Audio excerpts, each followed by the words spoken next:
Pessoal, tudo bem? Vamos conversar agora sobre um órgão que é bastante negligenciado, mas sem dúvida nenhuma ele traz muita relevância do ponto de vista de manejo clínico quando nós estamos falando de saúde, tanto materna, no caso saúde obstétrica, quanto fetal, que é a placenta. Várias doenças, na verdade, podem ser diagnosticadas com um exame adequado de placenta, e não só microscópico, o próprio exame macroscópico.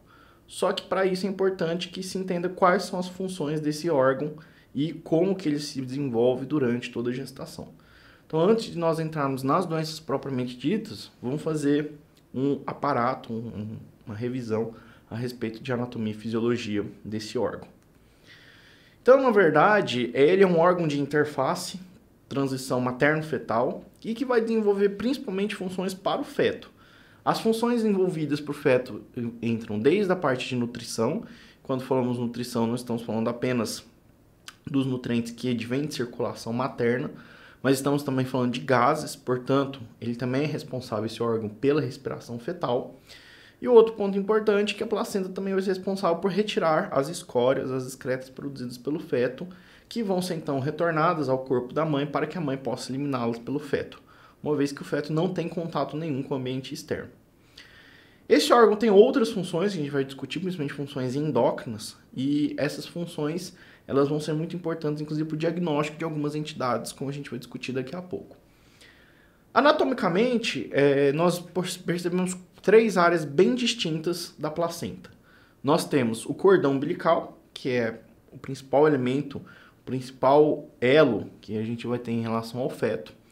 As membranas amnióticas, que são uma membrana bem fina, que forma como se fosse um balão, no qual o feto se encontra inserido, no meio, imerso em líquido amniótico. E o disco placentário, que é a parte mais carnosa, que é a parte maior, mais volumosa, e que é responsável por todas essas funções de nutrição, excreção e respiração que nós acabamos de discutir. Então, aqui nós temos uma imagem na placenta normal. Vejam que eu tenho o que nós chamamos de face materna, que é essa face mais avermelhada, mais à direita, e a chamada face fetal, que é a face no qual eu consigo ver a inserção do cordão umbilical. Então é onde, na verdade, o feto está inserido, imerso no meio do líquido amniótico.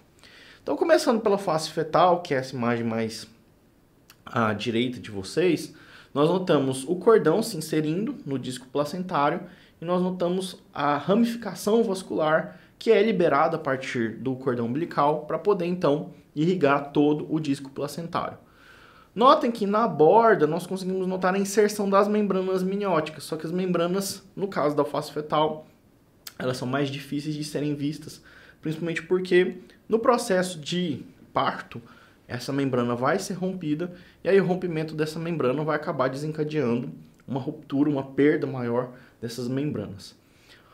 Outro elemento importante é que se nós notarmos a superfície da face fetal, nós notamos os vasos muito bem nítidos. E esse é um elemento muito importante, essa transparência do disco.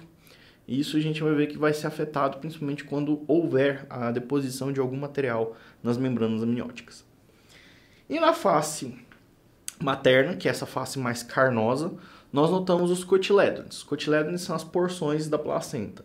Notem que, apesar de parecer que há reentrâncias, o cotilédone ele está completo, ele está íntegro. E a superfície é uma superfície vermelho brilhante, demonstrando que houve uma dectação completa dessa placenta. Um ponto importante é que, caso você receba uma placenta e essa placenta tenha áreas rasgadas, áreas faltando, ou seja, cotilédones incompletos, provavelmente ficou algum pedaço de placenta no interior do útero da mulher. E aí é importante que realize-se uma curetagem. Por isso que é fundamental que, ao dectar a placenta, você observe as duas faces, tanto a face fetal quanto a face materna, porque ela já pode indicar algumas patologias, algumas doenças que podem estar comprometendo o feto. Bom, em relação ao ponto de vista endócrino, a placenta ela vai produzir uma série de hormônios que vão desde manter a gestação até mesmo possibilitar o desenvolvimento tanto do feto quanto o desenvolvimento das estruturas genitais femininas para a próxima etapa, que seria a questão do parto e a questão da lactação. Então, em relação aos esteroides, após o primeiro trimestre, o corpo lúteo ele já não vai mais conseguir manter a gestação, e aí, então quem vai produzir estrógeno e principalmente a progesterona vão ser as células trofoblásticas, principalmente o sincício trofoblasto. O sincício vai produzir tanto estrógenos quanto progesterona, enquanto que o citotrofoblasto ele vai ser responsável pela produção de estrógenos. Além dos esteroides, nós temos também a produção de alguns hormônios peptídeos, sendo que os três principais, a gonadotrofina coriônica humana, que inclusive ela tem uma função diagnóstica de gravidez, então essa é parte da porção que é dosada nos testes laboratoriais convencionais, e ela vai ter uma função muito semelhante ao LH, ou seja, estimular principalmente a produção de progesterona. Essa gonadotrofina coriônica humana, HCG, é produzido pelo sincício trofoblasto, ou seja, pelas células trofoblásticas das vilosidades.